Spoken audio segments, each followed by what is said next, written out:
Oke, selamat datang di channel saya. Saya Devan, saya seorang coach dan saya lebih senang jadi seorang teman berpikir buat teman-teman. Dan di channel ini kita akan membahas semua hal terkait dengan cara meningkatkan kualitas hidup, bagaimana memaksimalkan potensi diri, dan isu-isu terkait dengan entrepreneurship di mana kita sama-sama bisa bertumbuh di channel ini. Oke, dan hari ini saya ingin membahas satu topik, saya beri judul, perlukah mempunyai tujuan hidup? Dan ini topik yang menarik, sebetulnya saya mendapatkan inspirasi ketika saya bertemu dengan seorang teman saya sekitar sebulan yang lalu, dan dalam percakapan yang cukup intens. Nah, saya berpikir saya ingin menyampaikan di channel saya terkait isu tujuan hidup ini. Oke, yuk kita mulai. Jadi, sebetulnya dalam percakapan saya bersama teman saya kemarin itu, dia datang dan ngobrol nih sama saya. Dan dalam percakapan itu dia sedang dalam sebuah journey di mana dia berpikir bahwa dia memerlukan sebuah tujuan hidup untuk melanjutkan kehidupannya ke depan. Karena sebelumnya dia sudah mendefine sebuah tujuan sekitar 20 tahun yang lalu gitu ya.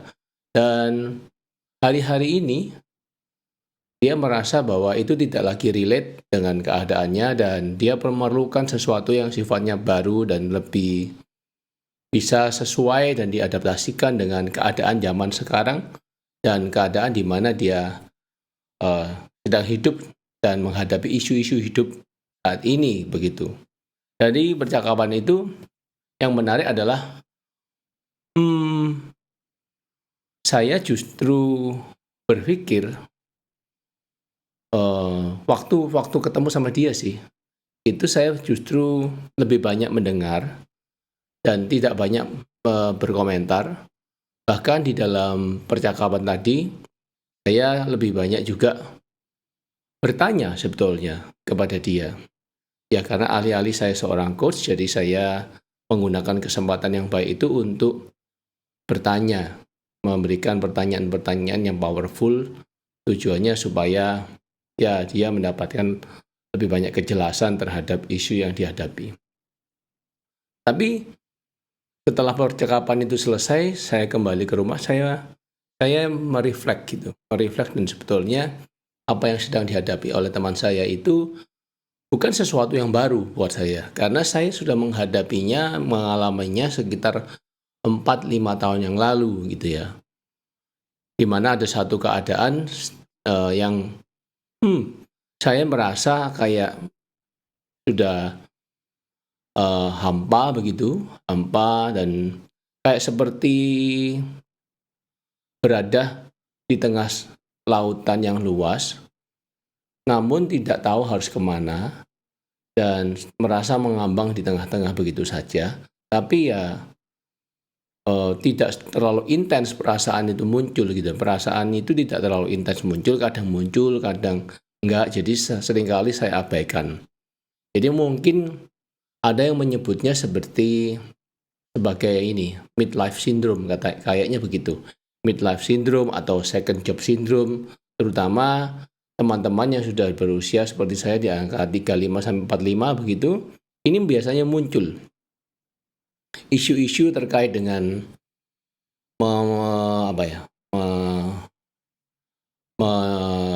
terkait dengan sejati diri dan juga life purpose gitu ya. Ini menjadi muncul dan perlu ditanyakan kembali ke dalam diri, perlu di-align. Nah, yang menarik adalah ketika saya mereflect back sekitar 4-5 tahun yang lalu, dan di saat yang sama saya sedang juga menempuh pendidikan sebagai seorang coach. Dan di saat-saat seperti itulah saya mempertanyakan ulang tentang tujuan hidup bagi saya. Dan ketika ya perasaan hampa itu muncul nih teman-teman, biasanya ini saya sudah mulai kepikiran untuk mendefine ulang gitu ya. Ayo cepat-cepat, aku harus mendefinisikan sebagai sesuatu kondisi ideal yang ada di depan. Nanti aku harus bikin seperti, ya apa yang ingin aku capai lah, sekitar 20 tahun ke depan, atau mungkin bahkan bisa lebih, yang bisa aku define sebagai satu statement, my life purpose, tujuan hidupku gitu ya. Dan ini menjadi sesuatu yang penting, biasanya begitu.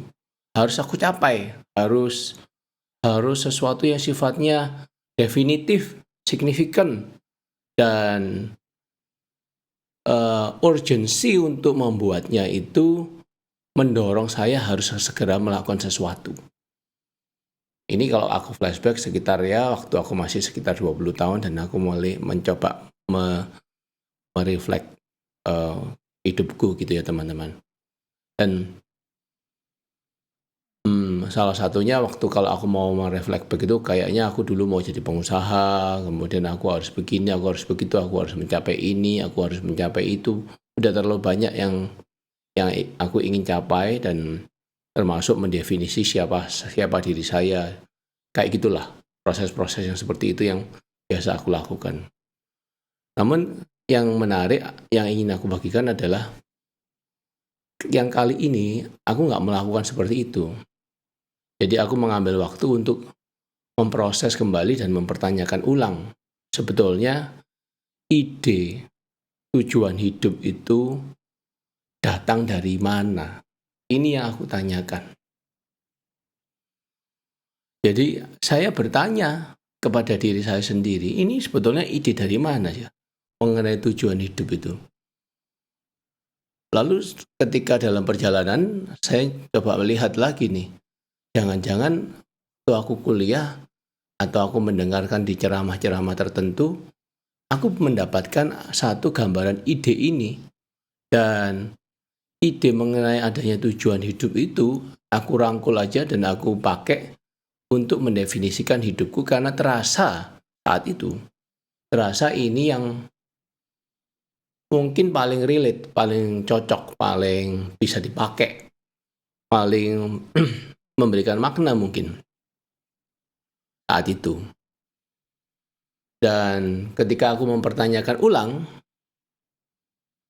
dan dari siapa ide ini muncul, aku sadar bahwa sebetulnya ide ini sesuatu yang dari luar sifatnya, yang bukan dari dalam diri, yang aku pick up idea dari whoever, siapapun yang ada di luar, dan akhirnya aku merasa itu bisa aku pakai idenya, dan nggak ada masalah dengan semua itu karena masih relate dan bisa dikerjakan. Tapi aku tanyakan ulang, apa sebetulnya yang mendasari aku pakai ide itu? Apa yang membuat saya mau menggunakannya? Jadi ada sesuatu yang ditawarkan menurut saya di balik ide mempunyai tujuan hidup. Kenapa? Karena ada satu perasaan fulfill yang muncul, perasaan penuh pengharapan yang muncul ketika saya bisa mendefinisikan tujuan hidup itu sesuai versi saya di saat itu. Jadi kayak ada perasaan penuh pengharapan dan semangat yang mengisi pikiran dan mengisi hati saya dengan adanya gambaran tadi. Dan itu kayak seperti bahan bakar gitu ya, yang bisa membuat saya maju. Rasanya seperti tadi. Dan ini yang sebetulnya ditawarkan dengan ide tujuan hidup tadi. Memiliki satu kondisi ideal yang ingin dicapai.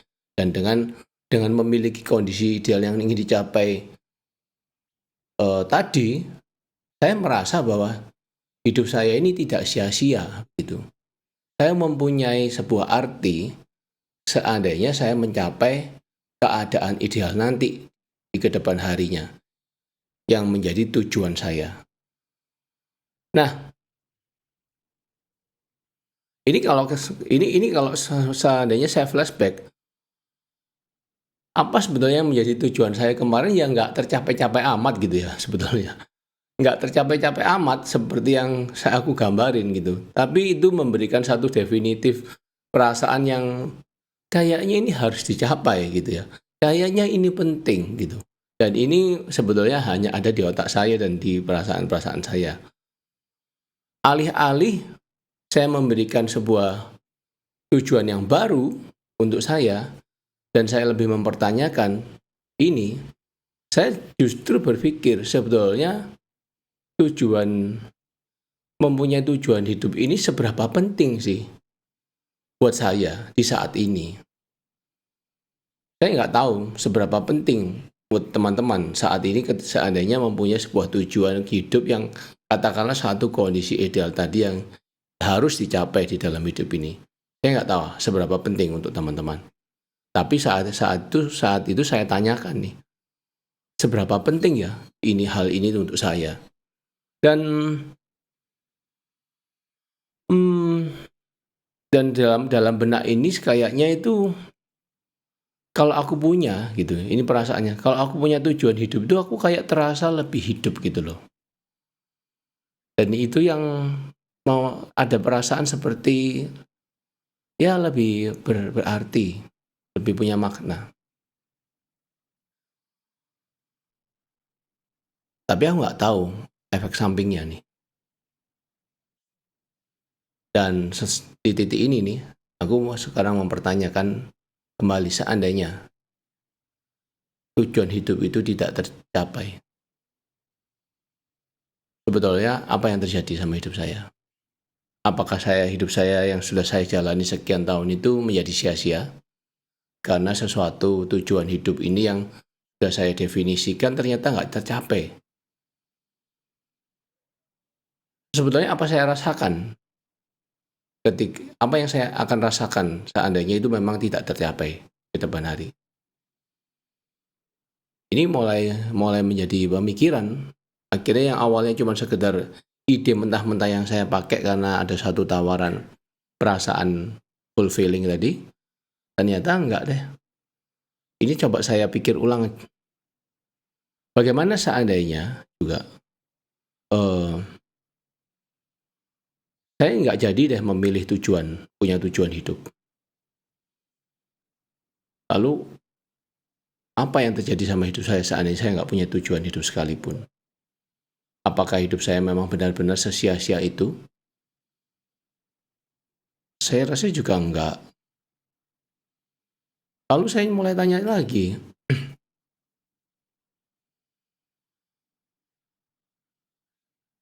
kalau misalnya aku kehilangan pengharapan atau perasaan penuh pengharapan atau penuh semangat dengan mempunyai tujuan hidup. Jadi misalnya sudah aku memilih untuk tidak punya tujuan hidup dan akhirnya aku kehilangan perasaan itu. Sebetulnya hidupku yang sekarang ini rasanya seperti apa gitu ya? Apa yang terasa di hidupku yang sekarang ini sehingga aku membutuhkan perasaan penuh pengharapan dan penuh semangat. Jangan-jangan itu cuma sekedar ketidaksadaranku akan hidupku sendiri yang seakan-akan aku mencari sesuatu sensasi di luar sana dengan memiliki satu gambaran kondisi ideal yang aku harus capai. Apakah itu yang ingin kurasakan sekarang? Ini menjadi proses pemikiran yang cukup panjang sebetulnya untuk saya teman-teman. Dan kalau misalnya nih mempunyai tujuan hidup itu tujuannya hanya cuma sekedar supaya mendapatkan perasaan tadi,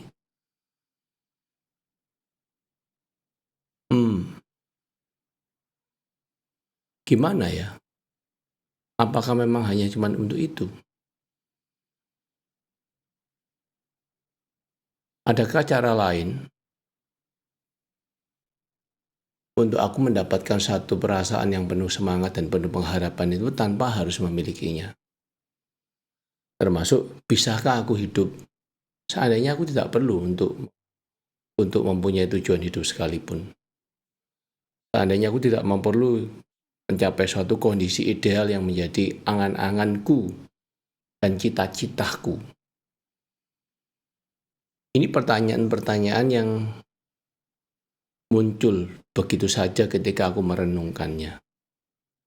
Dan dari sepanjang perjalanan perenunganku, teman-teman, ternyata aku menemukan satu kesimpulan. Dan ini aku ingin bagikan. Sebetulnya kesimpulan ini itu sekali lagi, ini yang aku alami ya. Jadi teman-teman perlu menimbang kembali apakah kondisi teman-teman ini sesuai atau bisa menerapkan ide yang serupa yang ada di dalam otakku ini. Statementnya adalah cuma satu dari kesimpulan pertanyaan-pertanyaanku ini, bahwa tujuan hidup itu adalah untuk hidup itu sendiri. Ini statement saya, bahwa sebetulnya tujuan hidup itu ya untuk hidup. Nggak ada yang lain. Nggak ada tujuan hidup yang bukan untuk hidup.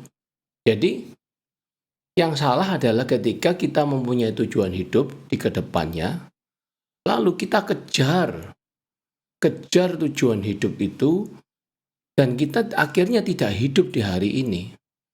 Kita hanya pengen merasa, ya sudah aku penuh, merasa ada keadaan yang hampa di dalam hidup ini, dan perlu sesuatu yang sifatnya dari luar untuk kembali dikejar, sehingga ada sesuatu yang sifatnya bisa menjadi pendorong, merasa hidup ini lebih berarti, lalu in the end ternyata tidak hidup di hari ini karena sesuatu yang dikejar di masa depan. Bayangkan kalau itu tidak terjadi. Bayangkan kalau ternyata apa yang dikejar itu tidak tercapai. Bayangkan kalau di ujung hayat ternyata apa yang dicita-citakan tidak juga terlaksana. Sedangkan kita menghidupi hari demi hari. Padahal tujuan utama untuk mempunyai tujuan hidup itu adalah supaya mempunyai hidup yang terasa lebih bermakna, terasa lebih hidup. Dan akhirnya tambah kehilangan tuh, kan? Kehidupan yang sedang di alam. Tambah kehilangan, beingnya kehilangan. Dia nggak bisa hadir di hari ini, tidak bisa utuh di hari ini, karena di otaknya ada sesuatu yang terasa harus dikerjakan, harus dikejar, harus dicapai. Jadi hidup di masa depan, tidak hidup di masa ini. Jadi kalau seandainya nih, dari statement saya ini tujuan hidup itu adalah untuk hidup itu sendiri, dan teman-teman merasa masih perlu mempunyai suatu kondisi ideal yang dicapai, silakan, itu tidak masalah. Karena sebetulnya yang dibutuhkan adalah kita butuh satu perasaan hidup tadi. Tapi justru lebih ditanyakan lagi ke dalam diri. Sebetulnya apa yang tidak lengkap dalam diri saya ini sehingga saya membutuhkan itu?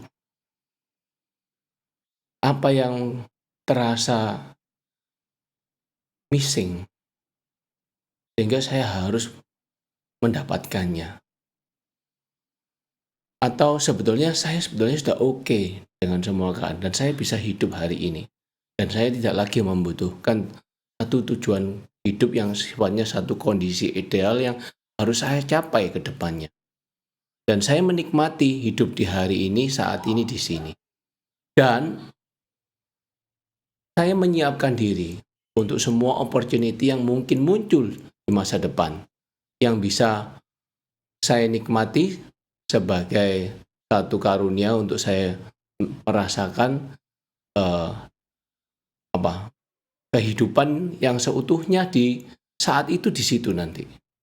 Jadi ini bukan masalah saya harus mengejar sesuatu, tapi saya merasa cukup dengan diri saya di titik ini di sini dan menyiapkan diri saya untuk sesuatu yang lebih besar ke depannya. Semua kesempatan-kesempatan yang muncul, semua opportunity yang ada, dan who knows, siapa tahu akan banyak kejutan-kejutan yang sifatnya jauh lebih lebih besar, lebih indah, lebih mulia, lebih baik yang bisa terlaksana karena sebetulnya saya tidak sedang kehilangan sesuatu dalam diri, tapi saya sedang memaksimalkan apa yang ada di dalam diri dan menunggu bahkan menyiapkan diri dengan munculnya kesempatan-kesempatan di masa mendatang. Mungkin ini sharing yang sebetulnya apa nih, kalau dari kacamata bisnis kayaknya ya nggak terlalu ada hubungannya gitu ya. Tapi kan bukannya pengusaha, entrepreneur, ataupun founder itu juga manusia. Yang di dalam dirinya juga akan ada isu-isu yang sifatnya life meaning, mengenai arti hidup. Bagaimana bisnisnya ataupun keluarganya mungkin atau juga kehidupan pribadinya itu tetap menjadi satu kesatuan dalam diri pengusaha atau entrepreneur tersebut. Dan ini mungkin salah satu topik yang bisa relate dengan keadaan itu, teman-teman. Dan hopefully tayangan ini bermanfaat untuk teman-teman dan seandainya setelah mengikuti sekian lama channel saya teman-teman merasa bermanfaat, silakan like dan subscribe. Dan juga jangan lupa masuk ke website saya di www.devan.id untuk kita selalu terhubung. Di situ saya menuliskan juga selain link-link video juga ada blog dan juga review buku yang saya pikir menarik untuk saya bagikan. Dan teman-teman juga bisa tuliskan email untuk mendapatkan newsletter ataupun konten-konten yang sifatnya deskriptif yang bisa menolong teman-teman tumbuh dalam email-email yang akan saya kirimkan. Mungkin begitu dulu dari saya. Terima kasih sudah ada sampai saat ini dan sampai ketemu di kesempatan mendatang. Salam.